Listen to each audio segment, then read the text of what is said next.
오늘 요한복음 13장 1절에서 17절 말씀을 가지고 끝까지 사랑하시니라 라는 제목으로 함께 말씀을 살펴보려고 합니다.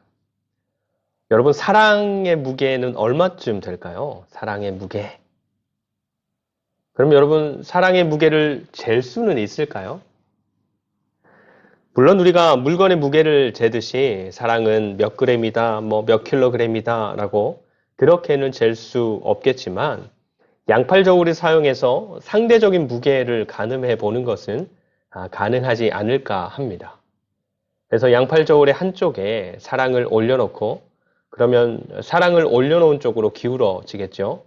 그리고 다른 한쪽에다가 사랑의 무게 정도가 될 법한 다른 것들을 하나 둘 올려놓아서 이게 무엇을 올려놓으면 기울어지나 얼만큼 올려놓으면 수평이 맞추어지나를 생각해 보면 그 사랑의 무게가 어느 정도나 되는지 가늠할 수 있겠다라는 것이죠.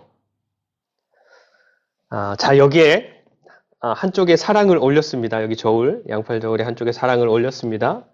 그럼 다른 쪽에는 무엇을 올리면 이 수평이 맞추어질까요? 뭘 올리면 좋을까요? 말을 올려볼까요? 예쁘고 아름답고 정성스러운 그런 말을 하나 둘 한가득 이렇게 올려놓으면 이 수평이 맞추어질까요? 아니면 시간? 금보다 귀한 시간? 많은 시간을 다른 한쪽에다가 올려놓으면 사랑과 수평이 맞추어질까요? 아니면 돈? 죽을 때까지 살아가기에도 부족함이 없을 만큼의 돈을 올려놓으면 수평이 될까요? 아니면 다 올리면 말도 시간도 돈도 할 수 있고 내어놓을 수 있는 모든 것들을 올리면 가능한 모든 것들을 다 올린다면 이 사랑과 수평을 맞출 수 있을까요? 이번에는 다른 것의 무게입니다. 여러분 다시 한번 상상해 보십시오. 여기 저울의 한쪽에 수건 한 장과 물이 반쯤 담긴 대야를 하나 올려놓습니다. 이번에는 아까 사랑의 무게를 잴 때와는 다르게 이것들의 무게는 객관적으로 잴 수 있겠죠. 수건 한 장과 물이 반쯤 담긴 대야의 무게. 얼마쯤 될까요? 크기마다 다르겠지만 보통 우리가 쓰는 대야. 그래서 다른 한쪽 접시에 무게추를 하나씩 올려봅니다. 1kg 추 하나, 또 1kg 추 하나 더. 물이 반쯤 담겨 있으니까 5kg 추까지 더 올려놓으면 좀 될까요? 아니면 필요하면 좀 더 얹어서 이렇게 균형을 맞추어 갑니다. 그래서 올리다 보니까 한 8kg쯤에서 균형이 맞추어졌어요. 그러면 그 수건 한 장과 물이 반쯤 담긴 대야의 객관적인 무게는 얼마? 8kg. 근데 여러분, 이 수건 한 장과 물이 반쯤 담긴 대야가 바로 예수님께서 십자가 지시기 전에 제자들의 발을 씻기실 때 사용하셨던 그 수건과 대야라면, 그렇다면 이 수건과 대야는 적어도 예수님께서 발을 씻어주신 그 제자들에게 있어서만큼은 객관적인 무게 8kg 이상의 무게가 될 것입니다. 그렇죠? 얼마만큼의 무게가 더해져서 그렇게 더 무거운 수건과 더 무거운 대야가 된 것입니까? 예수님께서 직접 발을 씻어 주시는 것으로 보여주신 사랑의 무게만큼이 더해져서 그때 발을 씻김 받은 제자들에게 있어서만큼은 더 무거운 수건, 더 무거운 대야가 된 것이죠. 이해가 되십니까? 우리가 상대방에 대한 감정이 좋을 때, 또 상대방이 나한테 너무너무 잘 해줄 때는 그런 상대방을 사랑하는 것이 저절로 됩니다. 그렇지만 상대방이 나를 배신할 것을 알면서도 내 생명이 다해가는 그 마지막 순간까지 상대방을 향한 사랑을 멈추지 않는다라는 것은 정말로 가능하기는 한 것일까요?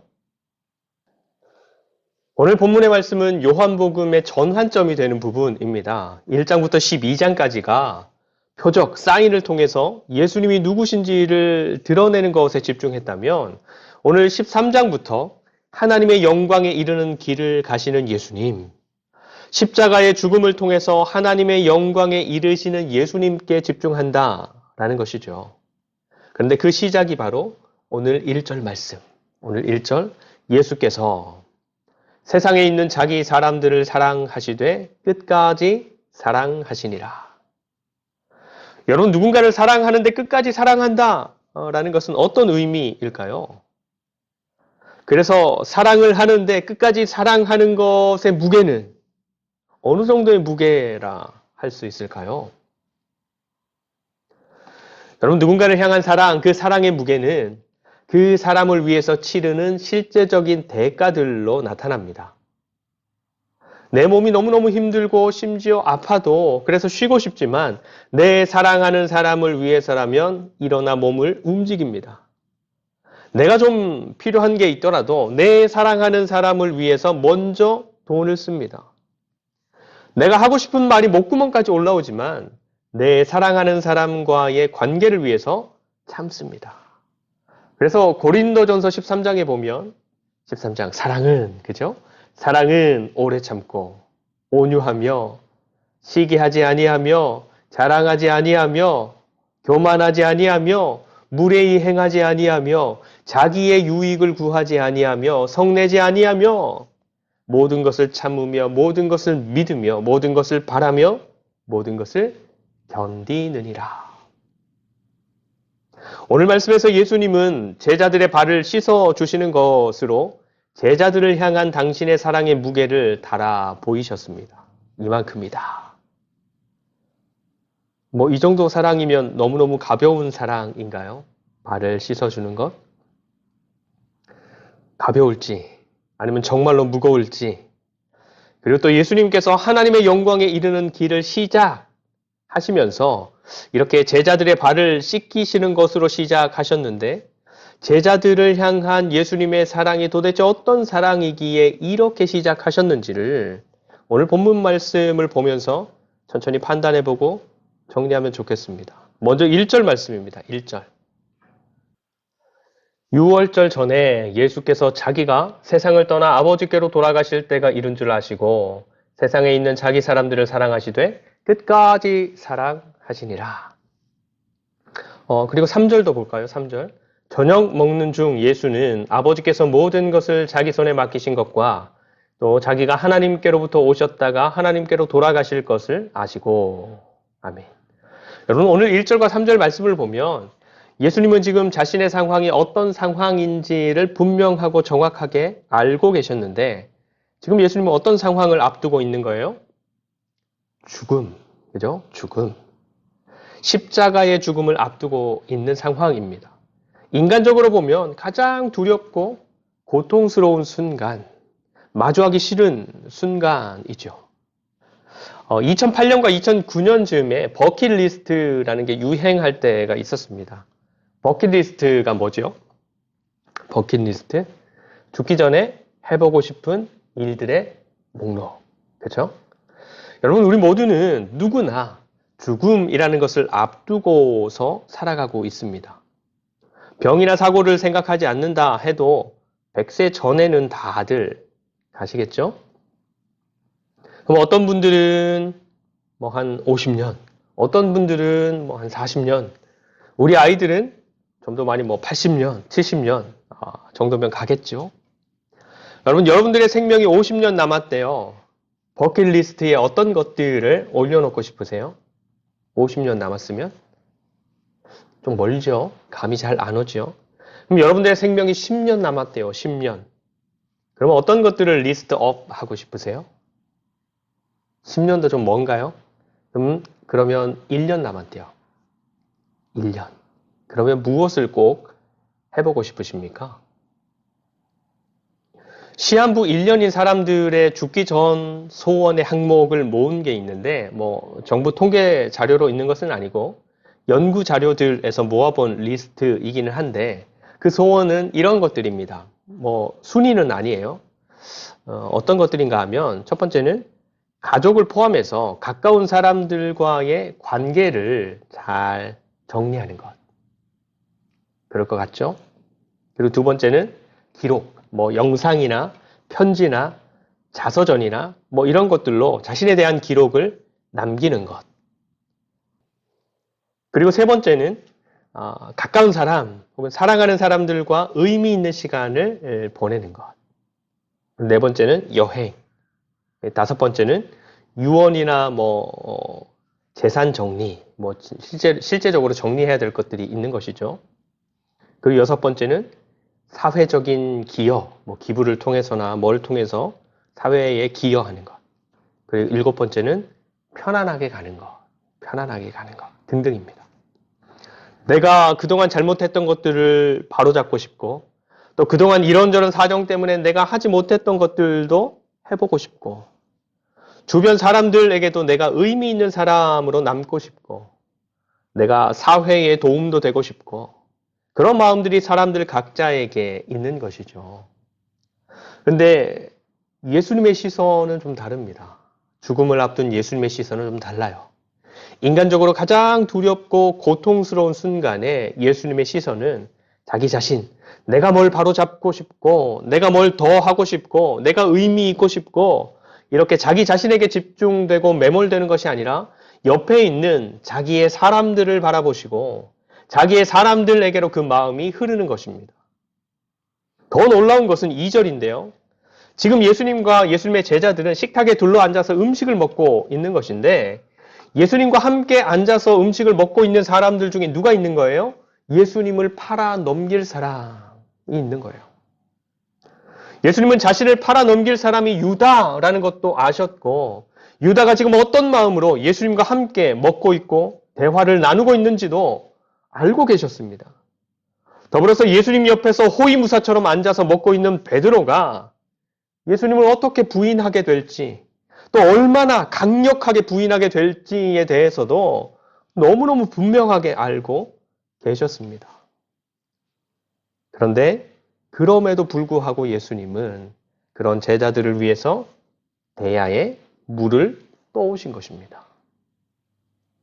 여러분, 예수님께서 당신의 사람들을 사랑하시되 끝까지 사랑하시니라 해서 끝까지라는 말은 시간적으로 본다면 예수님께서 숨을 거두시는 십자가 죽음의 순간까지 당신의 사람들을 사랑하신다. 그런 의미가 되겠지만 예수님께서 제자들을 사랑하신 그 태도의 측면, 질적인 측면에서 보면 할 수 있는 한 최대한으로 완벽하게라는 의미를 담고 있는 끝까지입니다.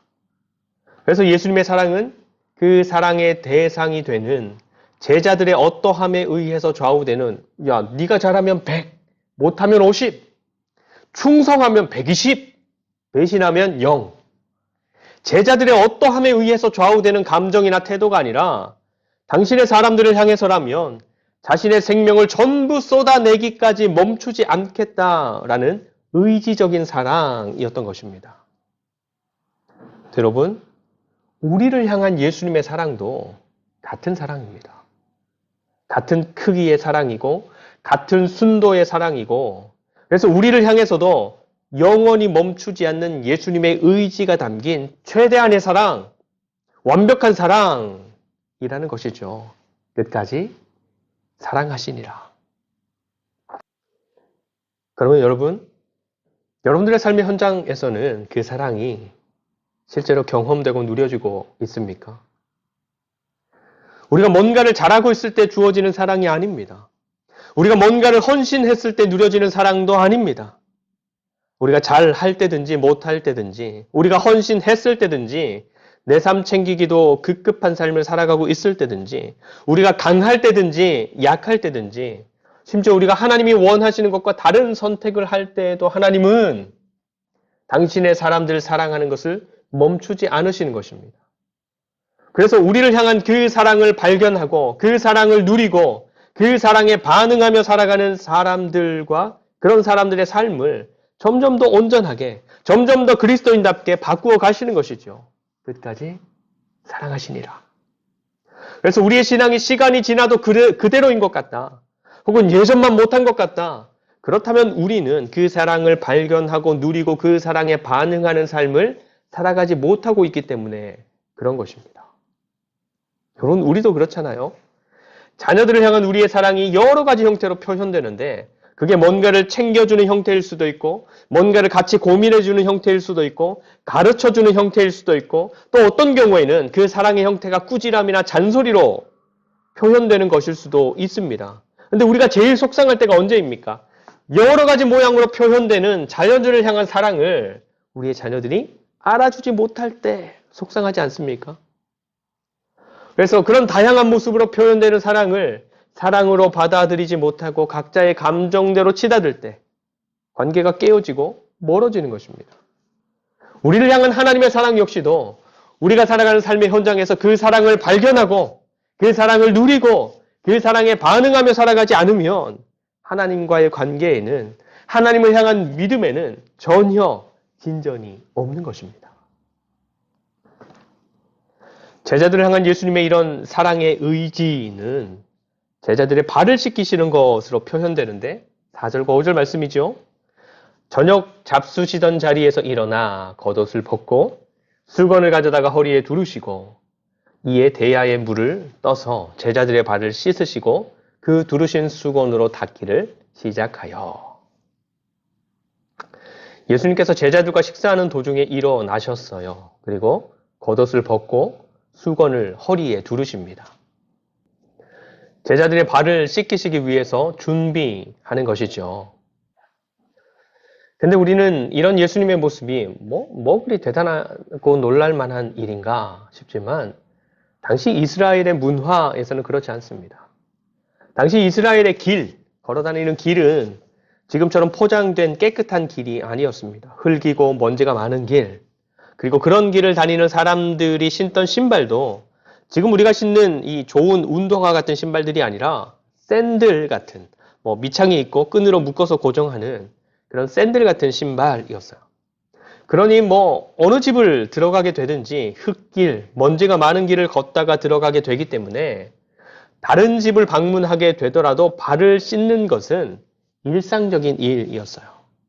그래서 누군가가 다른 사람의 집을 방문하게 되면 그 집의 주인이 발 씻을 물을 내어주면서 찾아온 사람을 환영하게 되고, 손님은 주인이 내준 물로 자기 발을 씻고 그 집에 들어가는 것이 일반적인 과정이었던 것이죠. 근데 혹이나 다른 사람의 발을 씻어야 하는 일이 있다면 그 일은 유대인 종들에게도 시키지 않는 일, 그래서 이방인 노예들이 담당했던 낮은 일이 바로 다른 사람들의 발을 씻는 일, 씻겨주는 일이었던 것입니다. 근데 거기에 모여 함께 음식을 나누는 사람들의 스승이시고 그들의 주인 되시는 분이 겉옷을 벗고 수건을 두르고 물을 가져다가 제자들 앞에서 무릎을 꿇으시는 것입니다. 여러분, 이 제자들이 어떤 제자들입니까? 아직 일어나지 않은 일이기는 하지만 조금 있다가 예수님을 팔아서 넘겨 죽게 할 제자입니다. 조금 있다가 예수님을 모른다 저주하며 부인할 제자입니다. 조금 있다가 불이 나게 도망하며 흩어질 제자들입니다. 그런데 예수님께서는 그런 제자들, 그렇게 도망가고 부인하고 팔아 넘길 제자들 앞에서 겉옷을 벗고 허리에 수건을 두르고 무릎을 꿇어 보이시는 것입니다.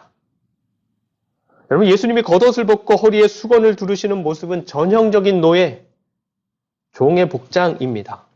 그래서 모든 것의 주인 되시고 제자들의 스승이 되신 예수님께서 배신하고 부인하고 도망갈 제자들의 발을 씻어주는 노예가 되기 위해서 그 앞에 무릎을 꿇으신 것입니다. 그리고 제자들의 발을 하나하나 씻어주시고 수건으로 닦아주셨던 것이죠. 말로만 사랑한다 하지 않으시고 그 몸으로 직접 사랑을 표현해 주신 것입니다. 조금 있으면 그 발로 예수님을 팔아넘기러 갈 것이고 조금 있으면 그 발로 예수님을 버리고 도망갈 것을 분명히 알고 계셨지만 예수님은 그런 제자들의 발을 기꺼이 받으시고 깨끗하게 닦아 주셨던 것입니다. 여러분, 할 수 있을까요? 우리라면 할 수 있을까요? 나를 팔아넘길 놈들, 나를 욕하면서 모른다 할 놈들, 나를 버리고 도망갈 놈들의 발을, 그런 놈들을 위한 이방인 종처럼 되어서 깨끗하게 정성스럽게 씻어줄 수 있을까요? 못합니다. 못해요. 우리는 조금만 억울해도 버럭하는 사람들이잖아요. 조금만 이해되지 않아도 몸이 움직이지 않잖아요. 조금만 나를 어떻게 한다 싶으면 강하고 담대하게 들이받잖아요. 그런데 우리 예수님은 전혀 다르게 움직이셨던 것입니다. 우리 예수님은 왜 그렇게까지 하셨을까요? 왜 그렇게까지 종의 모습으로 낮아지시고 그런 종의 모습으로 결국에 배신하고 도망가고 예수님을 모른다 부인할 제자들의 발까지 기꺼이 씻어 주신 것일까요? 그래서 6절에서 베드로가 그렇게 물었죠. 6절 보시면 왜 주님께서 종의 모습으로 제자된 우리의 발을 씻어 주시는 겁니까? 그렇죠? 그래서 예수님께서 대답해 주십니다. 7절과 8절. 7절과 8절. 예수께서 대답하여 이르시되 내가 하는 것을 네가 지금은 알지 못하나 이후에는 알리라. 베드로가 이르되 내 발을 절대로 씻지 못하시리이다. 예수께서 대답하시되 내가 너를 씻어주지 아니하면 네가 나와 상관이 없느니라. 정리해서 말하면 뭐예요? 이것을 통해서 너희들은 나와 상관 있는 존재가 된다. 그렇죠? 예수님께서 발을 씻어주시는 것은 죄를 씻어주시는 예수님을 상징적으로 보여주는 행동입니다. 그래서 우리가 날마다의 삶의 현장에서 우리의 죄를 고백하고 돌이키는 사람들로 살아가야, 그렇게 살아가야 예수님과의 관계가 살아있는 관계로 지속된다 말씀하는 것이고, 또 두 번째는 예수님과의 관계라는 것은 내가 무엇인가를 해드리고 내가 수고하고 내가 열심히 노력해야 시작되는 것이 아니라 예수님께서 하시는 일, 또 예수님께서 이미 하신 일을 있는 그대로 받아들이는 것, 있는 그대로 받아들이는 것, 그것에서부터 시작된다 라는 말씀을 하고 계시는 것입니다. 여러분, 우리의 삶이 어떻습니까? 우리 주님 예수 그리스도와 상관 있는 삶을 잘 지켜가고 계십니까?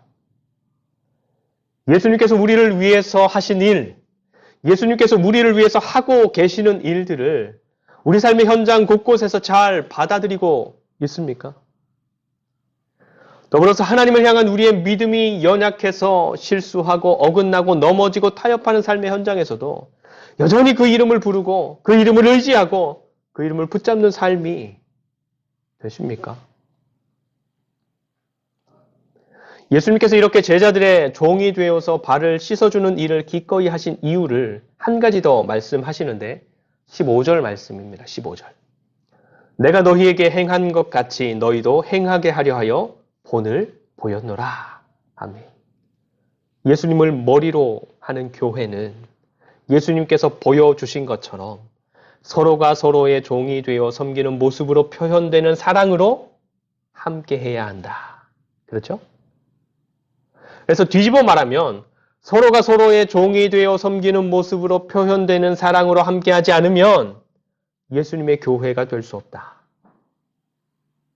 예수님의 교회, 예수님께서 원하시는 교회는 규모도 아니고 재정도 아니고 체계적인 프로그램과 다양한 행사가 아니라 자기를 낮추어 상대방을 섬기는 것으로 표현되는 사랑이 거기에 있느냐.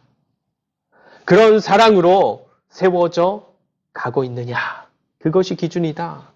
그것이 내가 보인 사랑이다. 말씀하시는 것입니다. 그래서 마지막에 이렇게 말씀하시지요. 17절. 너희가 이것을 알고 행하면 복이 있으리라. 우리 다시 처음으로 돌아가서 여러분들이 삶의 현장에서 짊어지고 있는 다양한 사랑이라는 것의 무게는 어느 정도 되는 것 같습니까? 여러분, 오늘 말씀에서 예수님께서 두르신 수건과 대야의 객관적인 무게는 얼마나 되겠습니까? 그렇죠? 그렇지만 그 안에는 도망가고 부인하고 배신할 자들을 품어주는 인내의 무게, 죽음을 앞두고도 자기 사람들을 먼저 생각하시고 살피시는 책임의 무게, 또 창조주 되시고 주인 되시는 분께서 기꺼이 종의 모습이 되어서 발을 씻어주시는 겸손의 무게, 한마디로 제자들을 향한 사랑의 무게가 그 수건과 대야에 함께 담겨 있었습니다. 그래서 그 수건은 세상에서 가장 무거운 수건이 되었고 그 대야는 온 인류의 죄를 씻어내는 가장 넓은 대야가 바다가 되었던 것입니다. 예수님께서 말씀하십니다. 너희가 이것을 알고 행하면 복이 있으리라. 복이라는 것은 아는 것에서 멈추지 않고 상대방을 위해서 수건을 허리에 두를 때, 그리고 내가 먼저 상대방의 발을 씻어줄 때 시작된다. 누리게 된다. 말씀하는 것이죠. 그런데 이런 낮아짐, 겸손, 그리고 행하는 것 쉽지 않죠. 이번 한 주간이라도 애를 써보면 좋겠습니다. 내가 만나는 사람들과의 관계 가운데서 우리 주님이 나라면 어디에 서 계실까? 우리 주님이 지금 나의 이 상황을 마주하셨다면 뭐라고 말씀하셨을까? 어떻게 결정하셨을까? 어떻게 행동하셨을까? 우리 주님께서 계시는 낮은 자리, 섬기는 자리, 끝까지 사랑하는 자리는 어디인가? 그런 질문과 고민과 도전과 행함이 있는 한 주간의 삶이 되면 좋겠고, 그런 몸부림을 통해서 우리를 끝까지 사랑하시는 예수님의 사랑의 무게가 얼마나 말도 안 되는 사랑인지를 깊이 깨닫는 저와 여러분들의 삶이 되면 좋겠습니다. 우리 모두 아는 것에서 그치지 않고 행하는 것으로 거룩한 사랑, 끝까지 사랑하시는 우리 주님의 사랑의 무게를 조금씩 감당하는 저와 여러분들의 삶이 되시기를 간절히 축원드립니다. 기도하겠습니다. 하나님, 우리를 사랑하실 때 끝까지 최대한으로 사랑하시니 감사드립니다. 우리 주님께서 보여주셨던 그 섬김의 사랑을 기억하며 이번 한 주간 우리도 삶의 순간순간마다 말씀을 기억하고 고민하고 도전하는 삶을 살아가게 하시고, 더불어 우리가 이미 받았고 더불어 날마다 받고 있는 사랑이 얼마나 우리를 살리고 세우고 새롭게 하는 사랑인지를 더 깊이 알아가게 하여 주시옵소서. 몸된 교회가 나를 낮추어 섬기는 사랑으로 가득하게 하시고 날마다 그 사랑을 누리고 경험하며 그 사랑으로 세워져가는 하늘중지 교회가 되게 하여 주시옵소서. 더불어 우리의 가정이 그리고 우리의 일터가 나를 낮추어 섬기는 예수님의 사랑으로 채워지게 하여 주시옵소서. 감사드리며 우리 어떠함과 상관없이 최고의 사랑, 완전한 사랑으로 끝까지 사랑하시는 예수 그리스도의 이름으로 간절히 축복하며 기도드립니다. 아멘.